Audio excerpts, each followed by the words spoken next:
বিসমিল্লাহির রহমানির রহিম। সুপ্রিয় নার্সিং শিক্ষার্থীবৃন্দ, সবাইকে আমাদের অনলাইন ক্লাসের পক্ষ থেকে জানাচ্ছি শুভেচ্ছা ও অভিনন্দন। এতদিন আমরা বিভিন্ন ক্লাসের মাধ্যমে নার্সিং টার্মিনোলজি বা নার্সিং এর ডেফিনেশন, নার্সিং এর প্রয়োজনীয়তা, বিভিন্ন জিনিস আমরা থিওরিটিক্যালি দেখেছি। আজকে আমরা একটু প্র্যাকটিক্যালি শেখার চেষ্টা করব। আজকে আমরা শিখব how to make a research proposal, কিভাবে একটি রিসার্চ প্রপোজাল তৈরি করতে হয়, লিখতে হয়। সবাইকে আজকের ক্লাসে স্বাগতম জানিয়ে শুরু করছি।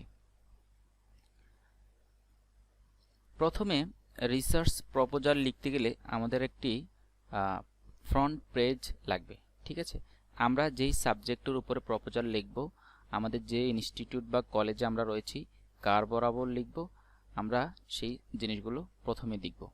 এখানে আমরা দেখতে পাচ্ছি যে প্রথমে একটি কলেজের নাম রয়েছে, সেটি হচ্ছে Begum Rabeya Khatun Chowdhury nursing college, Pathantula, Sylhet. That means যিনি এই রিসার্চটি করেছে উনি এই বেগম রাবেয়া খাতুন চৌধুরী নার্সিং কলেজ, পাঠানটুলা, সিলেটের একজন ছাত্র ছিল। দেন হচ্ছে রিসার্চ প্রপোজাল অন, যেই সাবজেক্টের উপরে রিসার্চের প্রপোজালটা রেডি করবে সেই সাবজেক্টটি বা সেই টাইটেলটি হচ্ছে nurses perception regarding medication error in Jalalabad Ragib Rabeya medical college and hospital, Pathantula, Sylhet. আমরা বুঝতে পারলাম যে রিসার্চ প্রপোজালটি এই টপিকসের উপরে সিলেক্ট করেছে রিসার্চার।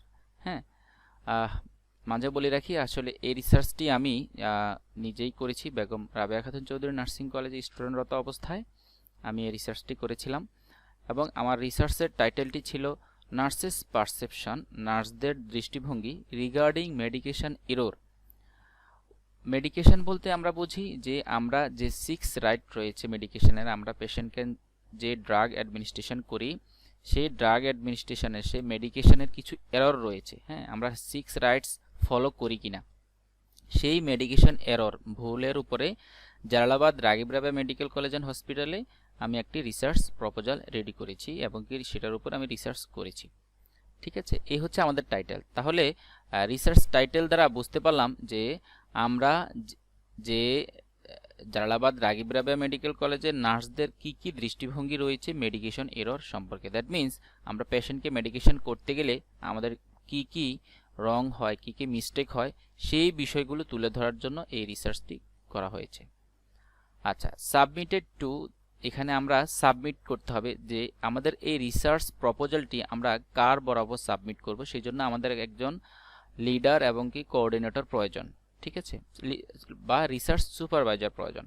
সো এখানে সাবমিটেড টু আপনারা দেখতে পাচ্ছেন professor doctor Anisur Rahman Faraji, RN, MSc, NSG, PhD, এটা ওনার title. Principal of Begum Rabeya Khatun Chowdhury nursing college. Professor doctor Anisur Rahman Faraji sir, অনেকেই স্যারকে চিনেন। সো এই রিসার্চ প্রপোজালটা তৎকালীন professor doctor Anisur Rahman Faraji Begum Rabeya Khatun Chowdhury nursing কলেজের প্রিন্সিপাল হিসেবে কর্মরত ছিলেন। সেই বিদায় আমার এই রিসার্চ প্রপোজালটি স্যারের অনুকূলে আমরা সাবমিট করি। দেন হচ্ছে সাবমিটেড বাই। হ্যাঁ, সাবমিটেড বাই হচ্ছে যে প্রপোজালটি তৈরি করবে বা যে রিসার্চ করবে, রিসার্চার, ঠিক আছে, ক্যান্ডিডেট। সাবমিটেড বাই দেখতে পাচ্ছেন MD ইমামুল হাসান আরিফ, এটা ছিল class rule 07, 4th year, 2nd batch, BSc in nursing, ঠিক আছে। তাহলে আমরা অ্যাজ হোল একটা ধারণা পেলাম যে একটি রিসার্চ করতে গেলে আমরা যেভাবে একটি অ্যাসাইনমেন্ট স্যারদের কাছে জমা দেই, ঠিক তেমনিভাবে একটি রিসার্চ করতে গেলে রিসার্চের একটি ফ্রন্ট পেজ প্রয়োজন। হ্যাঁ, এই পেজটিতে আমরা রিসার্চটা কোথায় করছি, আমাদের রিসার্চ প্রপোজালের টাইটেল কি, রিসার্চ প্রপোজালটা আমরা কোন স্যারের কাছে সাবমিট করব এবং এই রিসার্চ প্রপোজালটা কে সাবমিট করছে, অ্যাজ এ হোল একটা ধারণা থাকতে হবে, অ্যাজ লাইক একটি অ্যাসাইনমেন্ট সাবমিট করার মতো, ঠিক আছে। আমরা একটু লক্ষ্য করব যে এখানে দেখাচ্ছে যে রোমান সংখ্যার 3, ঠিক আছে। রোমান সংখ্যা 3 দ্বারা বোঝাচ্ছে যে এই রিসার্চ প্রপোজাল করতে গেলে ফ্রন্ট পেজ এবং টেবিল অফ কন্টেন্ট এগুলো কিন্তু রোমান সংখ্যার হবে, নাম্বার 1, 2, 3 দেওয়া যাবে না। এটা হচ্ছে রিসার্চের একটা নিয়ম। আচ্ছা, তারপর পেজে আমরা যাই। এখানে আমরা দেখতে পাচ্ছি যে ডিক্লারেশন, ঠিক আছে। ডিক্লারেশনে কি বলছে যে I hereby declare that this research proposal is entirely my own work. That means আমি ডিক্লেয়ার দিচ্ছি বা আমি ঘোষণা দিচ্ছি যে এই রিসার্চ প্রপোজালটি এন্টায়ারলি মাই ওন ওয়ার্ক, এই রিসার্চ প্রপোজালটি আমার নিজস্ব কাজ করা, আমি নিজে করা, এবং has not been submitted as an exercise for assessment at this or any other university. এবং এই রিসার্চ প্রপোজালটি হ্যাজ নট বিন সাবমিটেড, কোথাও আমি সাবমিট করিনি, ফর অ্যান এক্সারসাইজ বা প্র্যাকটিসের জন্য, for assessment at this or other university, এই ইউনিভার্সিটি বা এই স্যারের কাছে ছাড়া আমি এই রিসার্চ প্রপোজালটি এই সর্বপ্রথম এখানেই সাবমিট করেছি, এছাড়া অন্য কোনো ইউনিভার্সিটিতে এই রিসার্চ প্রপোজালটি আমি সাবমিট করিনি। এটা হচ্ছে আমার ডিক্লারেশন, হ্যাঁ, আমার ঘোষণা। তাহলে অ্যাজ এ হোল একটা ডিক্লারেশন দিতে হবে আমাদেরকে যে এই রিসার্চ প্রপোজাল কাজটি আমি সম্পূর্ণ নিজে করেছি এবং এই রিসার্চ প্রপোজালটি আমি অন্য কোনো ইউনিভার্সিটিতে সাবমিট করিনি। আমাদের সেকেন্ড হচ্ছে একটি ডিক্লারেশন দিতে হবে। আচ্ছা, সাইন, এখানে সাইন হবে, প্রিন্ট নেম এবং ডেট, কবে দিচ্ছি আমরা সেই ডেটটা দিব। তাহলে দুটি জিনিস আমরা শিখলাম, সেটি হচ্ছে প্রথমে একটি ফ্রন্ট পেজ লাগবে, ফ্রন্ট পেজে কোন কলেজে রিসার্চ করছি, কোন টাইটেলে করছি, দেন হচ্ছে কোন স্যারের কাছে আমরা রিসার্চ প্রপোজালটি সাবমিট করব, দেন রিসার্চার কে, তার আইডেন্টিফিকেশন। ঠিক আছে, দেন আমরা শিখব টেবিল অফ কন্টেন্ট। হ্যাঁ, টেবিল অফ কন্টেন্ট হলো এই রিসার্চ প্রপোজালটার মধ্যে আমার কি কি জিনিস রয়েছে। অ্যাজ এ হোল আমরা মানে ওয়ান অফ ভিউতে দেখব, আমরা একটা নজরে দেখতে পারবো যে রিসার্চ প্রপোজালের মধ্যে আমাদের কি কি রয়েছে। সো ডিক্লারেশনের ঠিক পরেই আমাদের টেবিল অফ কন্টেন্ট এই অর্গানোগ্রামটি দিতে হবে। আচ্ছা, এখন টেবিল অফ কন্টেন্টে এখানে দেখাচ্ছে, ফার্স্টে দেখাচ্ছে টাইটেল পেজ। হ্যাঁ, আমি যেটা বলেছি যে প্রথমে কোন college, submitted to, submitted by, এই যে এটা টাইটেল পেজ। আমরা এখানে আরেকটা জিনিস একটু লক্ষ্য করি, দেখেন যে এখানে টাইটেল পেজ কিন্তু রোমান সংখ্যায় 1, দেন হচ্ছে ডিক্লারেশন রোমান সংখ্যায় 2, দেন হচ্ছে টেবিল অফ কন্টেন্ট রোমান সংখ্যায় 3। হ্যাঁ, এই তিনটি জিনিস টোটাল আমাদেরকে রোমান সংখ্যায় দিতে হবে, সেটা হচ্ছে আমাদের রিসার্চের একটি নিয়ম।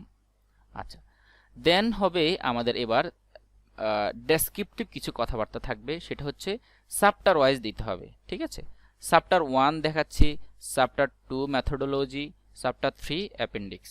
ঠিক আছে, এই টোটাল টেবিল অফ কন্টেন্টের ভিতরে যে যে সাব কন্টেন্টগুলো রয়েছে সেগুলো হচ্ছে আমাদের রিসার্চ প্রপোজালের অন্তর্ভুক্ত। তাহলে title page, declaration, table of content আমরা দেখলাম। দেন হচ্ছে চ্যাপ্টার 1। চ্যাপ্টার 1-এ থাকবে, দেখুন চ্যাপ্টার 1 আমরা একটা চ্যাপ্টার দিয়েছি, এই চ্যাপ্টার 1-এর অন্তর্ভুক্ত যে যে টপিকসগুলো নিয়ে আলোচনা হবে সেগুলো কিন্তু সাব টপিকস। ঠিক আছে, তো সেগুলো দেওয়ার জন্য এই চ্যাপ্টার 1-এর পরিবর্তে, যেহেতু চ্যাপ্টার 1-এর অন্তর্ভুক্ত, সেজন্য এখানে আমরা দেখাচ্ছি 1.1 ইন্ট্রোডাকশন, হ্যাঁ, 1.2 research question, 1.3 objective of the study, 1.4 research variable, 1.5 delimitation, 1.6 limitation. That means এই টেবিল অফ কন্টেন্টের লেখার জন্য যে কি ফরম্যাট প্রয়োজন আমরা এটা দ্বারা শিখতে পারছি। চ্যাপ্টার 2-তে যদি যাই, দেখবেন মেথোডোলজি। হ্যাঁ, মেথোডোলজি হচ্ছে একটি চ্যাপ্টার, এই চ্যাপ্টারের অন্তর্ভুক্ত কিছু টপিকস নিয়ে আলোচনা করা হয়েছে এই প্রপোজালে, সেজন্য চ্যাপ্টার 2-র অন্তর্ভুক্ত যেহেতু 2.1 স্টাডি ডিজাইন, 2.2 স্টাডি সেটিং, এভাবে আমরা টোটাল 2-র আন্ডারে আমরা বাকিগুলো সাব টপিকস দিয়ে আমরা টেবিল অফ কন্টেন্ট তৈরি করেছি। আচ্ছা, এখানে ইন্ট্রোডাকশন হচ্ছে আমরা একটু আগে যে স্লাইডে দেখিয়েছি যে টাইটেল নিয়ে আমরা আলোচনা করেছি সেই টাইটেল সম্পর্কে আমরা এখানে একটু ডেসক্রিপটিভ কিছু কথা লিখব। আমি পরের ভিডিওতে এই টোটাল টেবিল অফ কন্টেন্টের ভিতরে কি কি লিখে থাকবে আমি নেক্সট একটি ক্লাস এটা সম্পর্কে নেব। দেন হচ্ছে রিসার্চ কোয়েশ্চেন। ঠিক আছে, রিসার্চ কোয়েশ্চেন বলতে এখানে বুঝিয়েছি যে আমরা এই রিসার্চে কি কি মানে কোশ্চেন থাকবে, আমাদের এই রিসার্চ করে আমরা কি জানতে চাই। হ্যাঁ, আমাদের যে রিসার্চ একটা অবজেক্টিভ ছিল, এই রিসার্চ অবজেক্টিভটা কি, সেখানে আমরা এই রিসার্চ কোশ্চেনটা সেখানে আমরা দেব। দেন হচ্ছে objective of the study 1.3। Objective of the study হচ্ছে এই রিসার্চ কোশ্চেনের মাধ্যমে আমরা রিসার্চ কোশ্চেন করে এই রিসার্চ করে কি কি জানতে পারবো, সেটা হচ্ছে রিসার্চ অবজেক্টিভ। দেন হচ্ছে রিসার্চ ভেরিয়েবল, আমি তার আগে ক্লাসে ভেরিয়েবল সম্পর্কে ডিটেলস ক্লাস নিয়েছি। ইনশাল্লাহ নেক্সট ক্লাসে আবার এই সাব টপিকসগুলো সম্পর্কে একটি ডিটেলস ডেসক্রিপটিভ ক্লাস নিব। আচ্ছা, এখন রিসার্চ ভেরিয়েবল আমাদেরকে দেখাতে হবে, আর কিছু ডিলিমিটেশন রয়েছে। রিসার্চ করতে গেলে আমাদের কিছু সীমাবদ্ধতা রয়েছে, হ্যাঁ, কর্মক্ষেত্রে সীমাবদ্ধতা এবং কিছু রিসার্চের যেই ফিনান্সিয়াল অথবা কিছু লোকেশন রিলেটেড কিছু সীমাবদ্ধতা রয়েছে, এইখানে আমাদেরকে এই লিমিটেশনগুলো দেখাতে হবে। দেন আমরা আলোচনা করেছি চ্যাপ্টার 2-তে আলোচনা করেছি মেথোডোলজি সম্পর্কে, ঠিক আছে। মেথোডোলজি সম্পর্কে কি কি আলোচনা করেছি? রিসার্চ টার্মিনোলজিতে আমরা এই টপিকসগুলো পড়েছি। তার মধ্যে হচ্ছে স্টাডি ডিজাইন, দ্যাট মিন্স আমার এই রিসার্চ প্রপোজালটা, আমি রিসার্চটা কোন ডিজাইনে আমি কন্ডাক্ট করব। দেন হচ্ছে স্টাডি সেটিং, আমি আমার রিসার্চটা কোথায় করব। আমরা ফ্রন্ট পেজে যদি একটু যাই, আমরা দেখতে পারবো যে আমাদের রিসার্চ সেটিংটা, স্টাডি সেটিংটা ছিল কিন্তু যে এখানে দেখাচ্ছে যে medication error in Jalalabad Ragib Rabeya medical college and hospital Pathantula Sylhet. That means এই রিসার্চ সেটিংটা আমার হয়েছে জালালাবাদ রাগিব রাবেয়া মেডিকেল কলেজ হসপিটালে। তাহলে আমরা বুঝতে পারলাম যে স্টাডি সেটিংটা হচ্ছে মানে কোথায় আমি এই রিসার্চটা করব, সেটা হচ্ছে জালালাবাদ রাগিব রাবেয়া মেডিকেল কলেজ হসপিটালে। আচ্ছা, দেন হচ্ছে স্টাডি পপুলেশন। হ্যাঁ, স্টাডি পপুলেশন বলতে আমি রিসার্চটা কাদের নিয়ে করব সেটা হচ্ছে স্টাডি পপুলেশন। দেন হচ্ছে স্যাম্পল অ্যান্ড স্যাম্পলিং, আমি স্যাম্পল সাইজ কত নিব, স্টাডি পপুলেশনের মধ্য থেকে কাদেরকে আমি রিসার্চটা করেছি, কাদের সাথে আমার কোশ্চেন হয়েছে, কাদের সাথে আমি ইন্টারভিউ করেছি, এবং স্যাম্পলিং আমি কোন পদ্ধতিতে এই স্যাম্পল সাইজটা সিলেক্ট করেছি, ঠিক আছে। দেন হচ্ছে 2.5 হচ্ছে ক্রাইটেরিয়া, এই যে স্যাম্পল এবং স্যাম্পলিং আমি যাদেরকে নিয়ে রিসার্চটা করেছি তাদেরকে আমি কোন সিলেকশনের ভিত্তিতে, আমি কোন ক্রাইটেরিয়ার ভিত্তিতে আমি তাদেরকে সিলেক্ট করেছি, এই ক্রাইটেরিয়াতে আমরা সেখানে আলোচনা করব।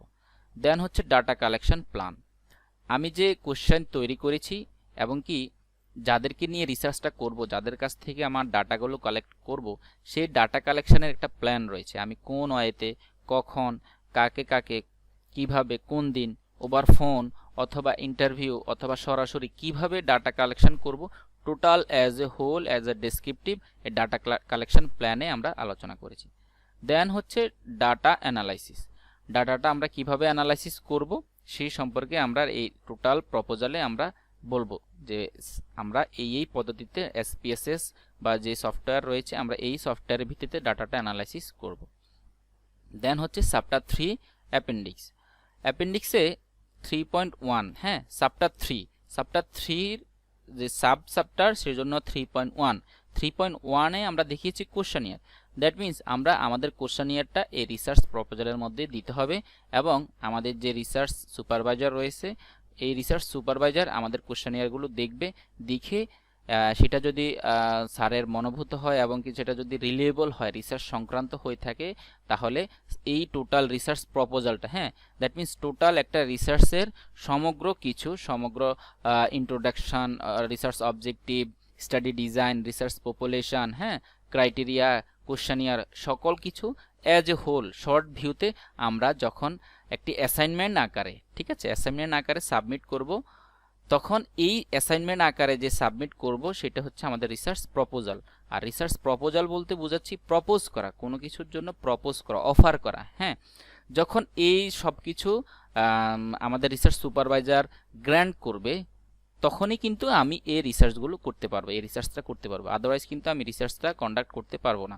হ্যাঁ, আমার রিসার্চ প্রপোজাল আমি স্যারকে অফার করছি, আমার সুপারভাইজারকে, যে আমি এই সংক্রান্ত মেডিকেশন ইরোর নিয়ে আমি জালালাবাদ রাগিব রাবেয়া মেডিকেল কলেজে কাজ করতে চাচ্ছি, রিসার্চ করতে চাচ্ছি, এবং কি আমার research question, research study, limitation, delimitation, study design, এগুলো আমার সম্পূর্ণ আমি প্রপোজালে সাবমিট করব।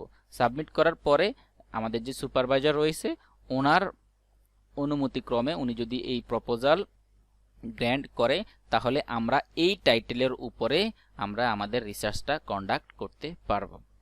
তো এই হচ্ছে as a short view of research proposal, কিভাবে আমরা রিসার্চ একটি প্রপোজাল তৈরি করব এবং রিসার্চ প্রপোজালে আমাদের কি লাগবে, কি টেবিল অফ কন্টেন্ট লাগবে, এগুলো হচ্ছে আমাদের রিসার্চ প্রপোজালের একটা ধারণা। ঠিক আছে, নেক্সট ক্লাসে ইনশাল্লাহ আমরা এই টেবিল অফ কন্টেন্টের ভিতরে কিভাবে কোনটা লিখতে হবে আমরা নেক্সট ক্লাসে আলোচনা করব। ঠিক আছে, আজ এই পর্যন্তই। সবাই ভালো থাকবেন এবং আশা করি সবাই এই ভিডিওটি দেখে পজ করে করে আমরা একটি প্রপোজাল তৈরি করতে পারবো। ধন্যবাদ সবাইকে। আসসালামু আলাইকুম ওয়া রাহমাতুল্লাহি ওয়া বারাকাতুহু।